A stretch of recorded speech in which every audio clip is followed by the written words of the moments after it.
Hello friend, welcome to smart classes. आज का topic होने जा रहा है हमारा किशोरों में संज्ञानात्मक और सामाजिक विकास की विशेषताएं और उसकी व्याख्या करेंगे। ये वेरी इंपॉर्टेंट क्वेश्चन है, 16 मार्क्स के पूछे जाते हैं। तो चलिए शुरू करते हैं। किशोरावस्था में संज्ञानात्मक और सामाजिक विकास की कुछ विशेषताएं हैं जो मैं लेके आई हूँ। और पहला है, किशोरों में संज्ञानात्मक विकास की प्रक्रिया में वे ज़्यादा जटिल तरीकों से सोचने की सक्षम हो जाते हैं। यानी कि जो 18 साल, 15 साल, 21 साल ये जो होती है वो किशोरावस्था होती है। इसमें जो भी चीज़ के बारे में हम चिंतन करते हैं तो वो हम अच्छे तरीके से, जटिल तरीके से, यानी कि ज़्यादा डिटेल में सोचकर, समझ कर सक्षम हो जाते हैं कोई भी कार्य को करने के लिए। ठीक है। दूसरा है, किशोरों में दुनिया के प्रति अपना दृष्टिकोण विकसित होता है। यानी कि वो चाहते हैं कि दुनिया के प्रति जो मेरा दृष्टिकोण है वो विकसित हो, विकासित हो। यानी कि मेरा खुद का करियर हो, मेरा खुद का सब कुछ हो, जो कि दुनिया के माध्यम से सबकी नज़र मेरे दृष्टिकोण पर हो, मतलब मेरा काम पर हो। ठीक है। मैं इतना विकास करूं।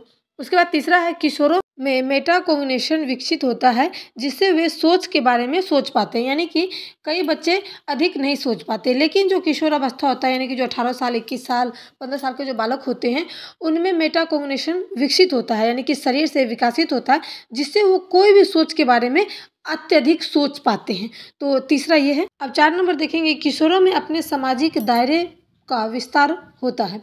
यानी कि जो बच्चे होते हैं 18 साल के, उनको सामाजिक, यानी कि समाज के बारे में, उसके दायरे, उसके कानून, ये सब के बारे में विस्तार पूर्वक जानकारी हो जाती है धीरे धीरे।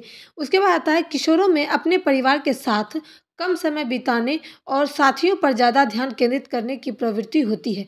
सही बात है। जब बच्चे बड़े हो जाते हैं, यानी कि 15 साल के, तो उससे 12 से लेकर जो आगे की जितनी भी उम्र होती है उसमें बच्चे किशोरावस्था में आते हैं।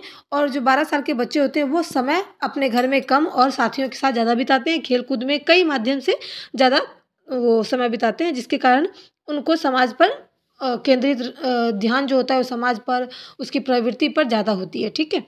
उसके बाद आता है, किशोरों में रोमांटिक रिश्ते बनते हैं जो उनकी पहचान, निर्माण और भावात्मक समायोजन में योगदान करते हैं।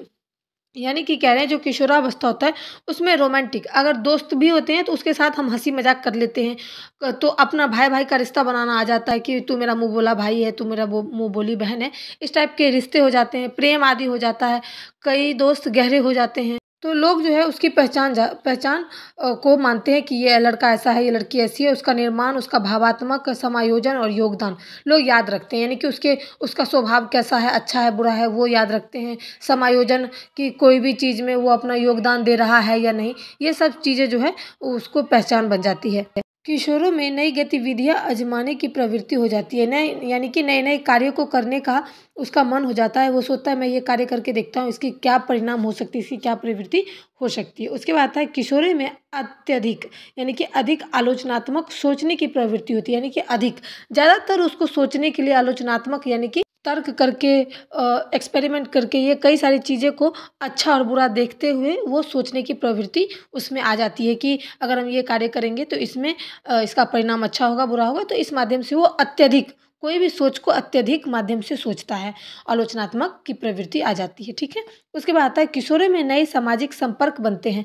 यानी कि जब वो बच्चा 12 से, यानी कि 15 साल से ऊपर के जो बच्चे होते हैं वो समाज में ज़्यादा उठते बैठते हैं, तो उनको समाज में संपर्क बन जाता है। यानी कि उनके उम्र के बच्चे उनको मिलते हैं, उनके पेरेंट्स मिलते हैं, तो उनका धीरे धीरे समाज में संपर्क बन जाता है, अन्य लोगों में रुचि बढ़ जाती है। यानी कि दोस्तों के साथ साथ उनके माता पिता, उनके भाई बहन इत्यादि पर भी रुचि बढ़ जाती है, उनको अच्छा लगने लगता है और धीरे धीरे वो समाज के संपर्क में आने लगते हैं, जो कि उन्हें खुद भी नहीं पता होता है। किशोरों में विविध और जटिल संबंध विकसित होते रहते हैं। यानी कि जब ये उम्र होती है उसमें विविधताएं, कई सारी विविधताएं आती है, भिन्न भिन्न प्रकार के लोग दिखने को मिलते हैं। जटिल संबंध, यानी कि कुछ ऐसे संबंध होते हैं जिनके बारे में उन्हें पता नहीं होता है, बाद में उन्हें पता चलता है, तो उसे हम जटिल संबंध कह सकते हैं, जो कि उनके काफ़ी करीबी होते हैं लेकिन उन्हें पता नहीं चलता है, तो उसे हम जटिल संबंध कहेंगे। विकसित होते रहते हैं, यानी कि कुछ न कुछ ऐसा उसमें संबंध बनते रहते हैं। किशोरावस्था में ऐसा देखने को मिलता है। उम्मीद करती हूँ कि किशोरावस्था में